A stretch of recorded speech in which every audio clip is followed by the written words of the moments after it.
सूर्य की किरणें कितनी दिव्य होती हैं ना।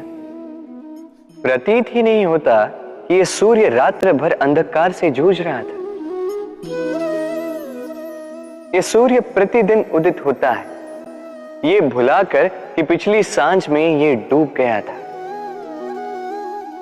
फिर से उदित होता है, सारे संसार को प्रकाश देता है।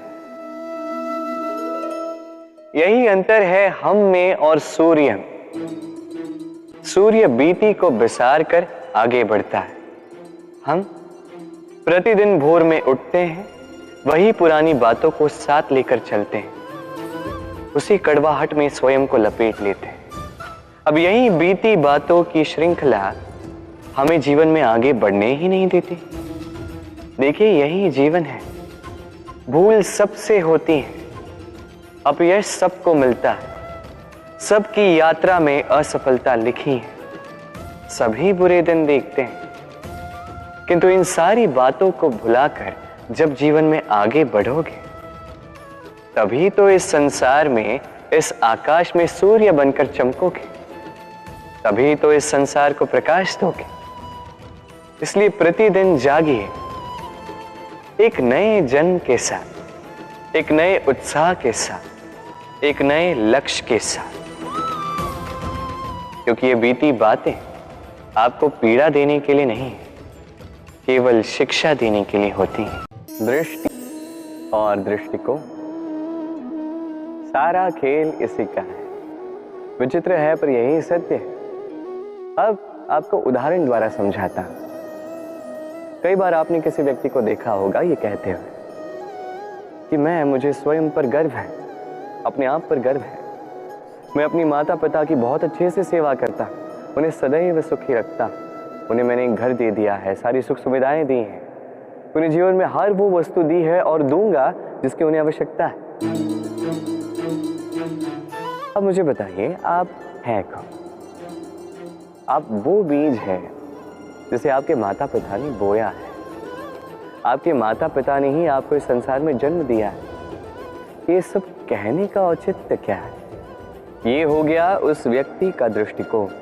अब देखते हैं ये प्रकृति हमें क्या सिखाती है।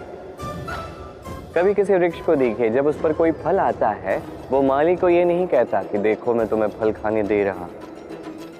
वो वृक्ष ये नहीं कहता कि देखो मैं तुम्हें फल खाने दे रहा हूं। वो जानता है ये माली का ही परिश्रम, ये उसी के कर्म का फल है और उसे ही मिलना चाहिए। वो कहता है तुम्हारा तुमको अर्पण, क्या लागे में। वो जानता है माली का महत्व क्या है।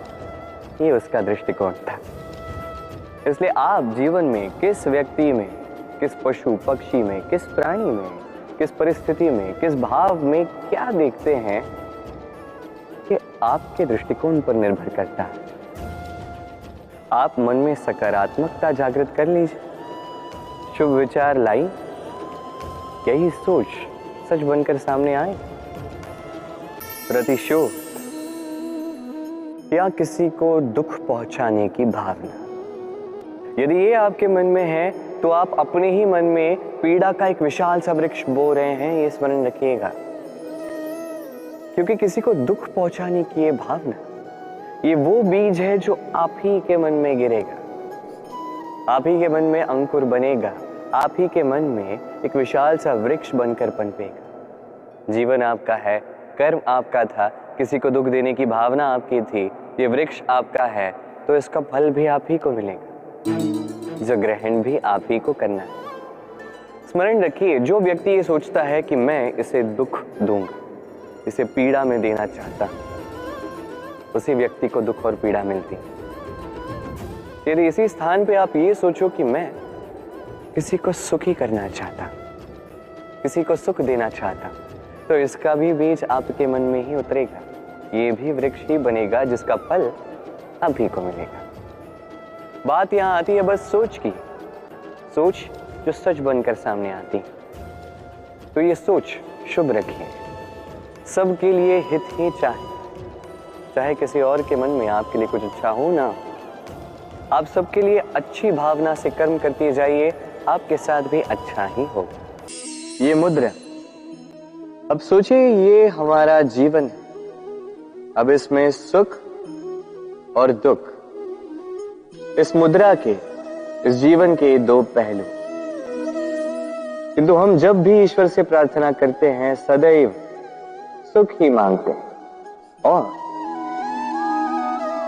ये सुख आता भी, और सुख आते ही व्यक्ति सर्वप्रथम उनको भूल जाता है जो दुख में उसके साथी।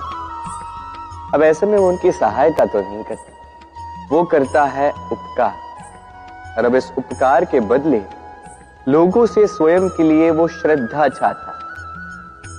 अब श्रद्धा, इस भाव के कारण वो स्वयं को दूसरों से अधिक श्रेष्ठ, स्वयं को दूसरों से भिन्न समझ लेने पर विवश हो जाता है, और अलग होने के कारण उसमें जागता है अहंकार, और ये बनता है उसके पतन का निमित्त। अब इसमें क्या किया जाए, क्या मांगा जाए ईश्वर से, ये प्रश्न उठता है। तो मांगिए सुख केवल उतना ही कि अहंकार ना आ जाए, और दुख उतना ही कि आस्था न चली जाए। सुख और अनुभव दोनों जीवन में एक साथ कभी नहीं आते। स्मरण रखिएगा, जहां सुख होता है वहां अनुभव नहीं होता, और जब ये सुख हमारे जीवन से दूर चला जाता है तब हमारे जीवन में आता है ये अनुभव। परमात्मा, ये प्रकृति, ये नियति इस अनुभव को हमारे जीवन में भेजते हैं ताकि हम एक अत्यंत महत्वपूर्ण सीख, ज्ञान प्राप्त कर सकें। ये अनुभव हमें सिखाया जाता है कि अतीत में ऐसा क्या था जो हमें नहीं करना चाहिए था। हमें सिखा देता है कि भविष्य में ऐसा क्या है जो हमें करना चाहिए और क्या नहीं करना चाहिए। देखा जाए तो ये अनुभव हमें वही सीख देता है जिसके कारण हम सुख की ओर उचित प्रकार से अग्रसर हो सकते हैं। इसलिए जीवन में जब भी दुख आए, दुख का ये समय आए, तो हताश मत होइएगा।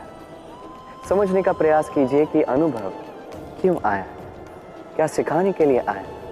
यदि आप वो ज्ञान प्राप्त करते हैं, सुख के मार्ग पर अग्रसर होते हैं, वो भी उचित रूप से, तो इस अनुभव का मंतव्य ही पूर्ण हो जाता है। मेहंदी, स्त्रियों का श्रृंगार,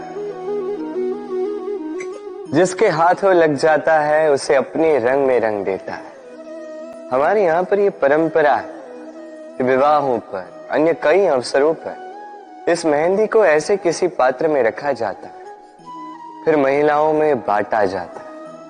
परंतु क्या आपको ज्ञात है कि इस मेहंदी का रंग सबसे अधिक किन हाथों पर चढ़ता है? इस मेहंदी का रंग सबसे अधिक उन हाथों पर चढ़ता है जो हाथ इस मेहंदी को सब में बांटते। प्रेम, प्रसन्नता, आनंद, ये भी मेहंदी की भांति ही है। जितना दूसरों में बांटोगे उतना ही स्वयं पर चढ़ेगा। तो यदि आप जीवन में प्रसन्नता पाना चाहते हैं तो अपनी प्रसन्नता को पहले सब में बांटना सीखें, जैसे ये हाथ इस मेहंदी को सब में बांट रहे थे। अपना सुख, अपना वैभव, अपना प्रेम सब में बांटते रहिए।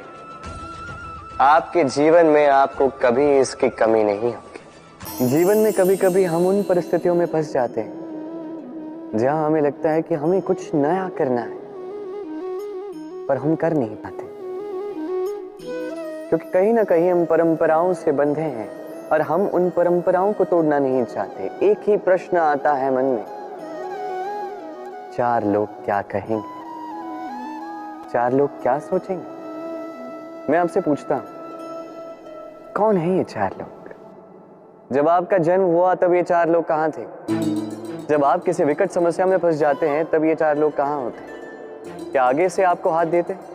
या उन समस्याओं का सामना आप स्वयं करते हैं? इन चार लोगों की चिंता त्यागिए। यदि आपको जीवन जीना है तो चिंतन कीजिए कि जीवन में क्या शुभ है और क्या शुभ कर सकते हैं। यदि वो धारा के विपरीत बहता है तो संघर्ष कीजिए, किंतु चार लोगों की चिंता मत कीजिए। ये सोचिए कि जीवन में आप कौन से शुभ कार्य कर सकते हैं, ये सोचिए कि कहीं कोई आपने ऐसा कर्म तो नहीं कर दिया जिसके कारण किसी का हृदय आहत हुआ है। शुभ पे अपना ध्यान केंद्रित कीजिए, आपके जीवन में सब कुछ शुभ ही शुभ होगा। राधे राधे।